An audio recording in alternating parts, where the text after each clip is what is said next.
मैं नरेंद्र दामोदर दास मोदी ईश्वर की शपथ लेता हूं कि मैं विधि द्वारा स्थापित मोदी 3.0 युग की शुरुआत देखिए। मोदी सरकार 3.0 शपथ ग्रहण के लिए तैयार है। आज नरेंद्र मोदी लगातार तीसरी बार पीएम पद की शपथ लेंगे। हालांकि मोदी सरकार 3.0 का स्वरूप पिछली दो सरकारों की तुलना में बदला हुआ है, क्योंकि केंद्र में अब गठबंधन सरकार का दौर लौट आया है और राजधानी में वीवीआईपी मूवमेंट की वजह से दिल्ली ट्रैफिक पुलिस ने सुबह और शाम के लिए अलग अलग ट्रैफिक एडवाइजरी भी जारी कर दी है। इस दौरान कई रास्तों पर डायवर्जन रहेगा और कई मार्गों पर आवागमन बंद रहेगा। नई सरकार में एनडीए के विभिन्न घटकों की हिस्सेदारी को लेकर भाजपा नेतृत्व और उसके सहयोगियों के बीच गहन बातचीत चल रही है। भाजपा के वरिष्ठ नेता जैसे अमित शाह और राजनाथ सिंह के अलावा पार्टी अध्यक्ष जेपी नड्डा, तेलुगु देशम पार्टी के एन चंद्रबाबू नायडू, जेडीयू के नीतीश कुमार और शिवसेना के एकनाथ शिंदे सहित अन्य सहयोगियों के साथ बातचीत कर रहे हैं।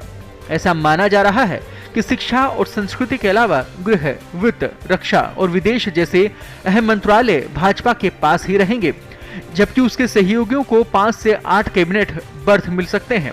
पार्टी के भीतर जहां अमित शाह और राजनाथ सिंह जैसे नेताओं को नए मंत्रिमंडल में शामिल होना तय माना जा रहा है, वहीं लोकसभा चुनाव जीतने वाले पूर्व मुख्यमंत्री जैसे शिवराज सिंह चौहान, बोमई, मनोहर लाल खट्टर और सर्बानंद सोनोवाल सरकार में शामिल होने के प्रबल दावेदार हैं।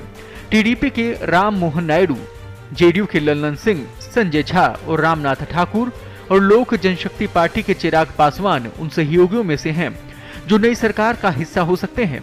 सूत्रों का कहना है कि ललन सिंह या संजय झा में से किसी एक को जेडीयू कोटे से समायोजित किया जाएगा। महाराष्ट्र जहां भाजपा, शिवसेना, एनसीपी गठबंधन ने खराब प्रदर्शन किया है और बिहार जहां विपक्ष ने पुनरुत्थान के संकेत दे दिए हैं, सरकार गठन की कवायद के दौरान फोकस में हो सकते हैं। महाराष्ट्र में अक्टूबर में विधानसभा चुनाव होने हैं, जबकि बिहार में अगले साल चुनाव होंगे। बीजेपी संगठन के भीतर भी बदलाव हो सकते हैं। लोकसभा चुनाव के कारण बीजेपी अध्यक्ष जेपी नड्डा का कार्यकाल बढ़ाया गया था।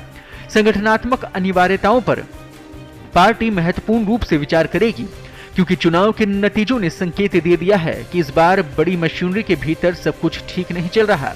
सूत्रों ने कहा कि इससे पार्टी में कुछ अनुभवी लोगों को भेजे जाने और नड्डा को सरकार में जगह दिए जाने की संभावना खुल गई है।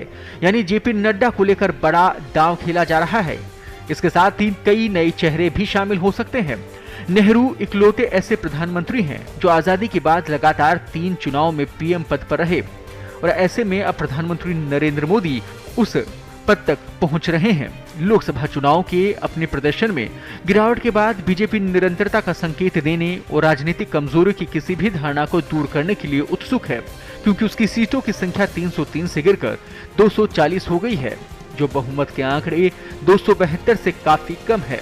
वहीं सरकार ने घोषणा की है कि बांग्लादेश, श्रीलंका, नेपाल, भूटान, मालदीव और मॉरिशस सहित कई पड़ोसी देशों के नेता आज शाम 7:15 पर राष्ट्रपति भवन में होने वाले शपथ ग्रहण समारोह में शामिल होंगे। हालांकि शपथ ग्रहण समारोह से पहले सभी की नजरें इसी बात पर टिकी हैं कि मंत्रिमंडल में किस किस को जगह मिलेगी।